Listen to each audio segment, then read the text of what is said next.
Took a long time to learn how to do it. Didn't put it down, but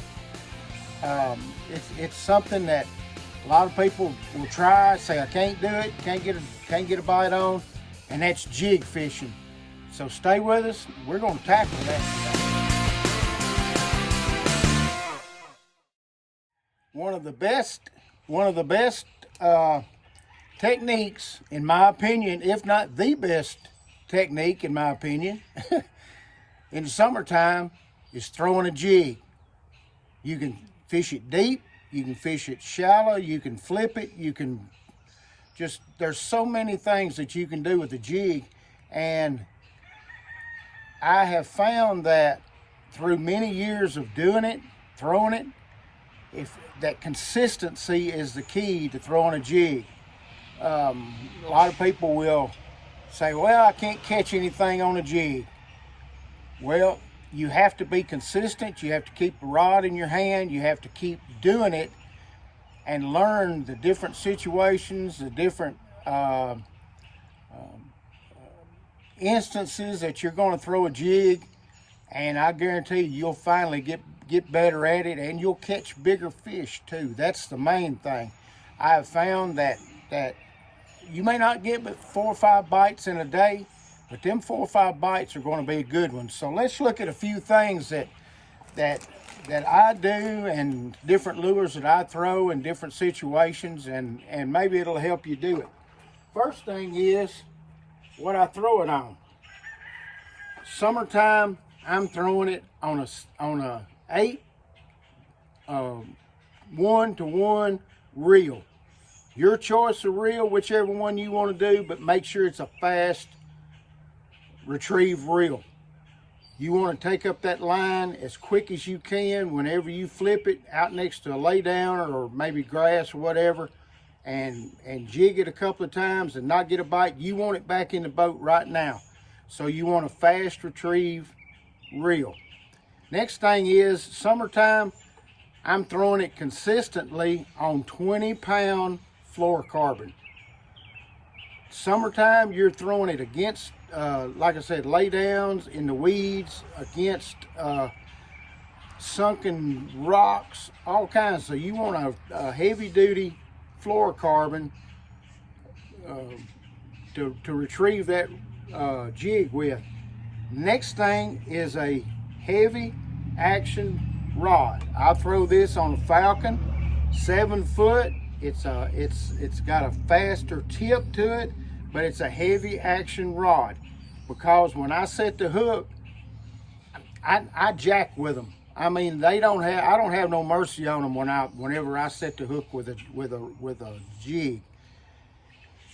He don't, like old G-Man says, he ain't got no shoulders, he ain't got no pockets. The only thing you feel that thump is in his mouth. And whenever you feel that, bam, you want to knock his head off with a rod. With this setup, heavy line with a heavy action rod, you'll get the job done. And that was the last jig that I thrown, and I was throwing it up against trees and laydowns, and because it was dirty and muddy water, and that's what I got. So let's talk about a few lures now that you know what to throw them on. I love to throw a dirty jig. I've tried a lot of different jigs down through the years. Still have several different manufacturers in my box, but I like a dirty jig. My number one is a go-to. I fish a go-to.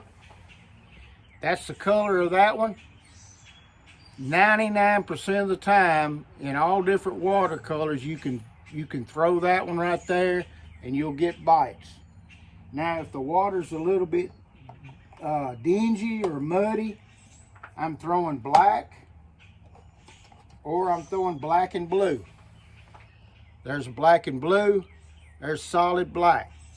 I'm throwing those two. If the water is dirty to dingy, because what'll happen, those fish will get right up against something. You can think of it like this. If you cut the lights out in a room, you're going to be feeling for the light switch, aren't you? These bass do the same thing. They're not going to be out away from the bank unless it's something down in the water that they can get right up next to. If it's shallow, they're going to be right up against a lay down rock or something that they can get, that they can actually see or feel right up next to them. That way they know that they're around something. That's when I use a black and blue with that water. Now on in the summertime, that water is just beautifully green. It's clear. It's perfect water. I will throw a chartreuse green pumpkin. Again, in the dirty jigs, that one right there. Now, a lot of times I'll throw no jack jig because of the hook. They've got a really stout hook on them, and like I said, whenever I set the hook on these fish, they know it. I ain't gonna have no mercy on them because I want them on that jig, and I'm gonna, most of the time I'm having to get them out of some kind of cover to drag them out. So whenever I set the hook, it's going in them. You can bet that. Wintertime to early spring, I'm throwing a green pumpkin orange. Something on that order right there is what I'm throwing. Now, again, a green pumpkin orange in a football head. Football head will roll over your rocks. You're going to throw that slower. You're going to retrieve it slower. So you want something that's going to roll over those rocks. And a football head is what you're going to want. Also, in the wintertime, you're wanting something that doesn't have as much action on the flippers. You want it to be very subtle, okay? You can throw a zoom chunk. It's very subtle. There's hardly no action to it. Same way with these Reaction Innovation beavers. I love that on my jigs. Like I said, once again, hardly no action to that. Whenever you throw it, it's just going to sit. It's not going to be a lot of flapping action to it. That brown and orange, along with that brown and orange jig, will get it done in the wintertime. Moving on into the summer, I'm going to throw pretty much strictly green pumpkin. Same way as it goes into the spring and summer, I'm throwing that green pumpkin with that sweet beaver. Now, as the water gets warmer, I'm talking like 70s or so, I will switch over to something that's got a lot more action in the crawl, because it seems like that's what they want. Wintertime, they don't want much action. Summertime, I'll switch over to, most of the time, a Yamamoto double tail. And you can see that right there will give you a lot more action on your jig than one of the others. You can see that's what it looks like right there. Okay? Black and blue in certain situations, summertime's good too. I mean, you know, but most of the time, I'm throwing that one right there, different colors, just kind of matching them up to my jig. Now, you don't have to match the colors to the jig. I think a lot of times people are like, well, I have to have I got a green pumpkin jig, so I need a green pumpkin trailer. No, you need to experiment with that and see what the fish want. With that green and that chartreuse and green pumpkin, I might want to throw a bright chartreuse with that. It just depends. It depends on what the fish are wanting.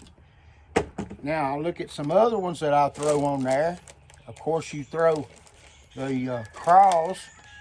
This Crush City, that one right there, I found is really good also because of the way that the appendages on the craw move. That I really like that one right there. Again, in the winter time, early spring, that one right there. Now, I'm not sponsored by them. Don't get nothing like that going, but I'm just saying that is a really good trailer on them. The Reaction Innovations, I throw those a lot. I flip them, I put them on for a jig trailer, and a lot of times they work really, really good. So I try to stick with what works. I use net baits, I use Zoom, but most of the time it's going to be Reaction Innovations or Gary Yamamoto twin tail grubs, summertime. That's it. And I keep a jig rod in my hand, I'm going to say 95% of the time in the summertime. That's just my summertime go-to lure selection, okay? So, just a short video. I know, like I said, I hadn't made a video in a minute. I've been really busy. The water's been messed up, so I hadn't really been able to go fishing too much. But when I do go, I guarantee you that jig is going to be in my hand, and I'm going to be flipping it. Watercolor is going to dictate what you throw at. Of course, like I said, you can go deep, shallow, against rocks, laydowns, such as that, grass, thick grass. Just depends on where you're fishing. So keep these things in mind. I hope maybe you learned a little something, but if I could tell you anything to do, jig colors, jig trailers, whatever, the number one thing I can tell you is keep the jig in your hand. Throw it. Keep throwing it. Don't give up. A lot of people say, well, I don't like to, because I don't catch anything. Keep throwing it. Learn the technique, and I guarantee you'll finally say, I wouldn't do nothing but throw a jig. So I appreciate it. Y'all like the channel and comment on this video if you don't mind, like I said, and I appreciate each and every one of you. So give us a shout back, and I appreciate it. Have a good one.